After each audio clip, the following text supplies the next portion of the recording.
Yep, movies are dying. Well, in a way. Okay, they're not technically dying.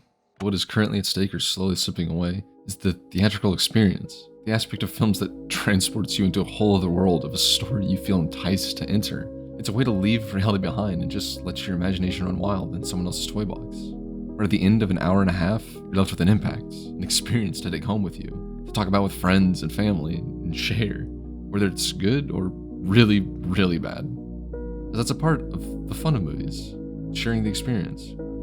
But the way we interpret and enjoy movies is an ever-changing practice. From Greek tragedies to morality plays to Shakespeare, the retelling and exaggeration of stories from a single artist or an entire production is something that will never truly go away. But it will continue to change. Again, and again. After COVID, tons of businesses were forced to adapt and still currently are, including theaters and movies, but now 4 years later, they still haven't fully recovered. 5 billion lost at the box office in 2020, 3,000 theaters closing their doors since, and just countless projects pushed back. It kind of puts theaters in a bad spot. It doesn't help that most current projects hitting the screens are rushed productions or empty films with nothing more than a popular face to mask a lackluster story. Like, they'll just think every single audience member is just gonna wander into the theater because they see Dwayne "The Rock" Johnson on the screen. For it to be expected that a film is worth a $250 million price tag when one particular big name is a part of it is just crazy.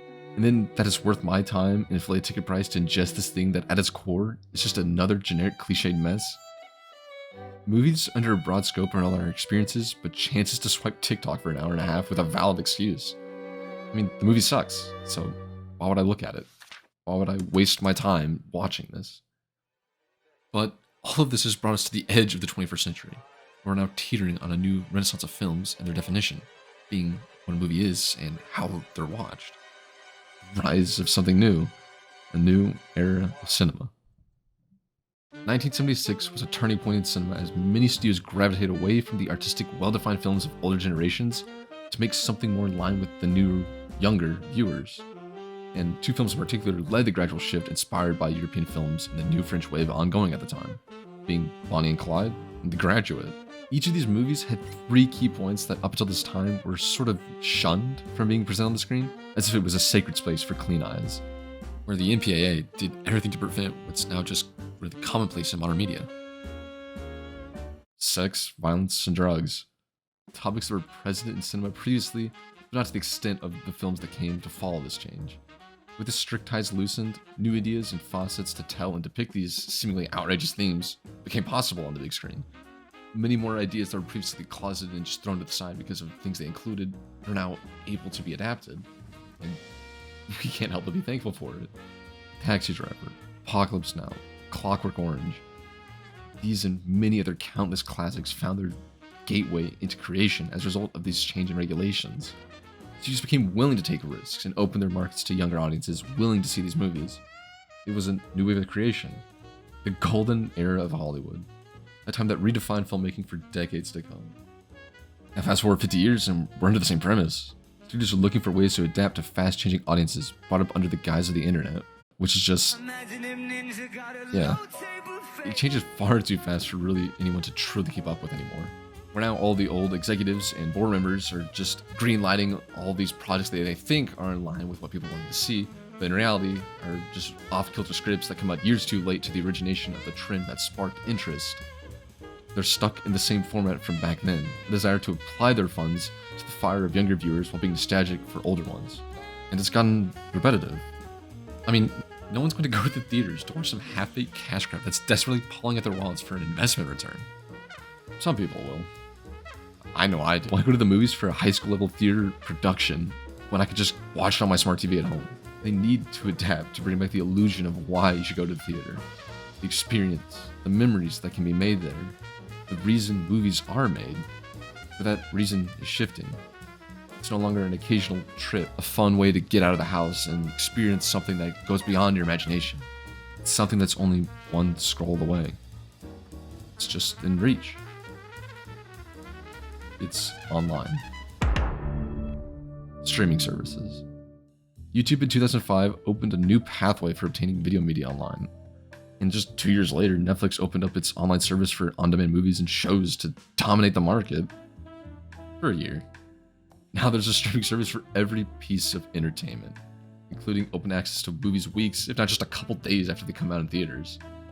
What was once a private, exclusive experience that dragged you to the screen can now just be clicked on at home on any TV, phone, or console.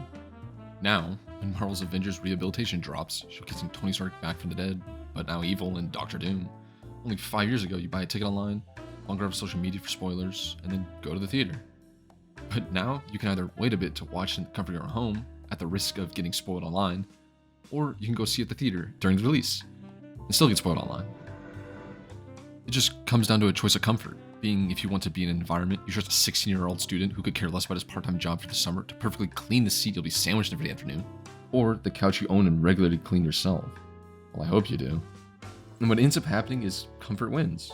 There's no need to drive, buy Michelin star price snacks, sit in a mediocre chair that they say can recline, but for some reason you get the one that just can't recline, so you're stuck sitting there with your neck cranked up at a 90-degree angle, watching something the Big D spat out for you to digest and then just throw up again later.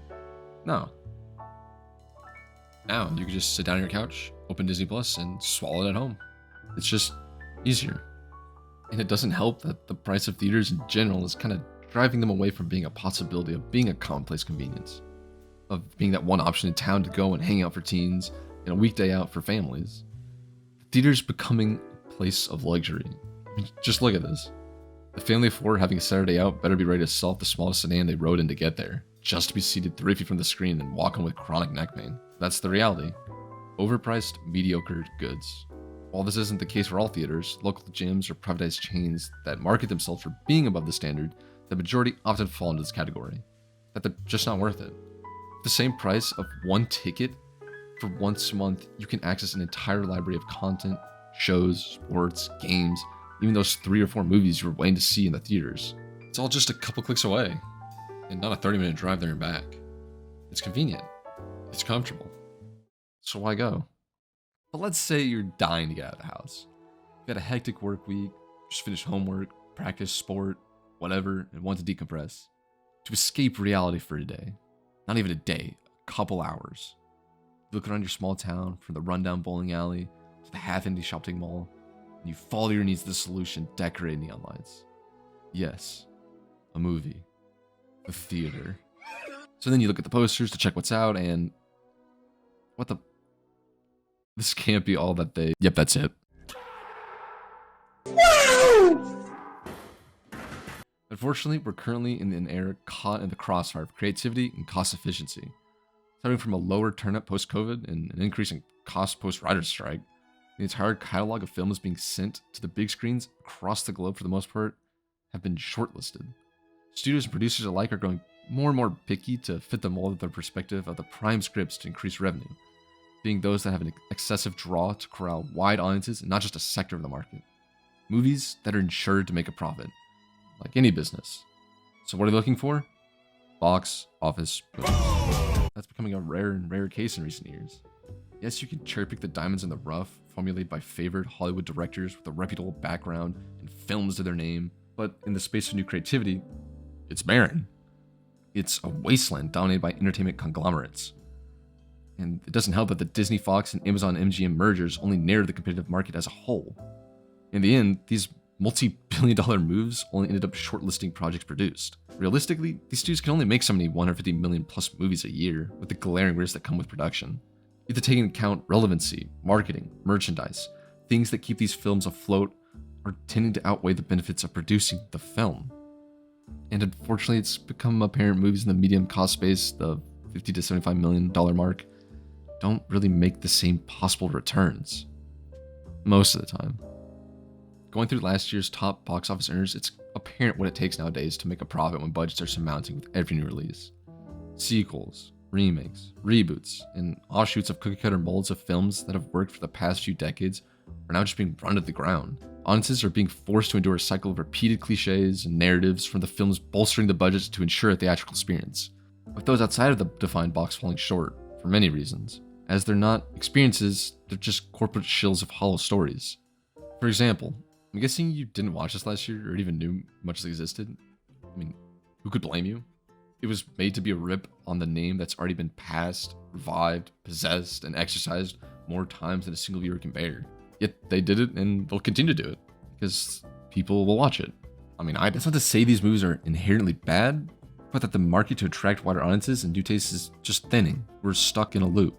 Superhero movies, action flicks, horror tropes, they just repeat themselves over and over again and become less full of theaters and just more of a scroll online, as the flicks themselves are part of the reason for turning away customers from theaters. And it shows the problem doesn't solely belong to retailers, but the producers as well. Only 3 to 5 films a year can amass record-breaking heights, and the rest either just break even or fall flat.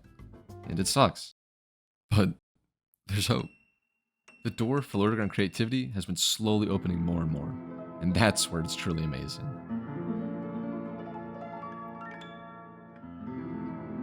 This is where the new age of cinema has been slowly revealing itself, as it has many times across history. Young, bold directors, writers, and production groups using their talents under a highly limited budget to pour out their time, effort, and own funds to passion projects to share with anyone willing to watch them. To take a chance on a movie that doesn't have a big name, doesn't have a big company behind it, but has an idea, psychological dramas, slashers, impactful action, new age sci-fi, analog horror, a plethora of original or reinventive stories and media to define the next wave of films to come. Just something new, something fresh, real cinema. As that's what's been missing from cinemas following the superhero sequel, remake, reboot, offshoot, mega box office wave of films where $150 million budget was seen as a necessity to create a film worthy of the screens. That, or crafting an inexpensive but not really risky project purely to be blasted everywhere for a month to then just disappear after it makes a quick financial return. As that's what's dominating theaters currently, and what's serving as an only accessory to their struggle. The prevention of streamlining fresh, innovative, inspiring movies currently only serves as a pull away from going to the theaters and an anchor to staying at home to scour the internet to find these indie masterpieces. Movies not only worth your time, but your appreciation. All in all, I'm excited to see what the future holds for both major studios and indie companies. For the mega stars like Dune, Oppenheimer, and others to push for new titles to be streamlined to an audience anticipating them, not only for their budgets, but the intriguing stories interwoven into them. And for the indie companies to further innovate and find a larger grasp on the marketplace with genuine films bolstering various new ideas to fill the absence of storytelling left between blockbuster hits of the year, to relay the entire purpose of a movie itself, something that's been lost or slowly slipping away, being not only to provide entertainment, but to document a specific time in history visualized on the screen, to tell a story.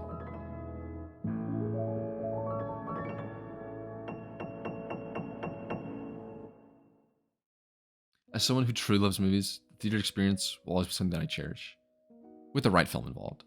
It's a special moment when you recline back and open your eyes to find yourself in a whole other realm of existence, lost in a story crafted not only for your entertainment, but to connect with you on an emotional and personal level.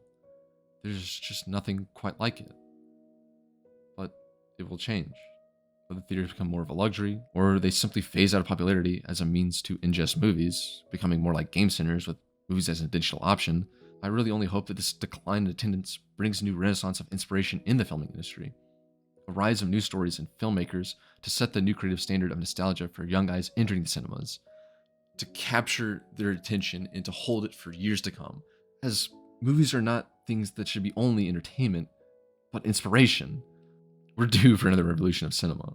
But for now, we'll just have to sit back and wait to see who will be spearheading it, to see who will make the first mark of the new age. It's gonna be a while. But this is just my perspective. Let me know what you think about it, as I genuinely love talking about movies.